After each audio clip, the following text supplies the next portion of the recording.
ஜனநாயகத்தின் அடிப்படையை பலப்படுத்தும் புதிய குற்றவியல் சட்டங்கள் சண்டிகரில் 100% அமலுக்கு வந்துள்ளது என்று பிரதமர் நரேந்திர மோடி பெருமிதமாக தெரிவித்துள்ளார்.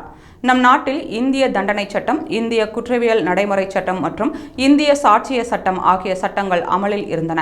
காலனித்துவ அடையாளங்களான இவற்றுக்கு மாற்றாக பாரதிய நியாய சன்ஹிதா, பாரதிய நாகரிக் சுரக்ஷா சன்ஹிதா மற்றும் பாரதிய சாட்சிய அதிநியம் ஆகிய புதிய குற்றவியல் சட்டங்கள் நாடாளுமன்றத்தில் இயற்றப்பட்டன.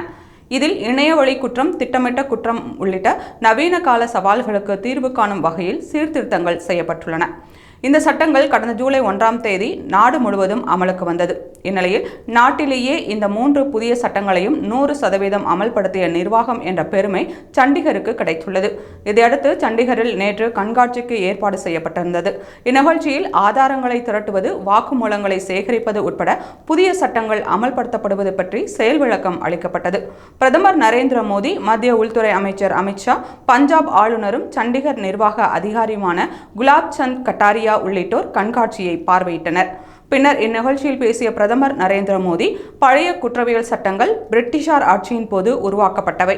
இவை இந்தியர்களை அடிமையாக வைத்திருப்பது மற்றும் தண்டிப்பதை குறிக்கோளாக கொண்டிருந்தன. ஆனால் புதிய குற்றவியல் சட்டங்கள் மக்களால் மக்களுக்காக என்ற ஜனநாயக கோட்பாட்டை பலப்படுத்தும் நோக்கில் கொண்டு வரப்பட்டுள்ளது. பாதிக்கப்பட்டவர்களுக்கு நீதி கிடைப்பதை உறுதி செய்வதாக இது அமைந்துள்ளது. 3 புதிய குற்றவியல் சட்டங்களும் சண்டிகரில் வெற்றிகரமாக அமல்படுத்தப்பட்டுள்ளது.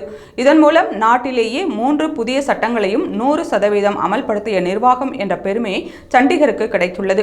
புதிய சட்டத்திற்கு ஒத்துழைப்பு வழங்கிய உச்சநீதிமன்றம், நீதிபதிகள் மற்றும் உயர் நீதிமன்றங்களுக்கு பிரதமர் நன்றி தெரிவித்தார்.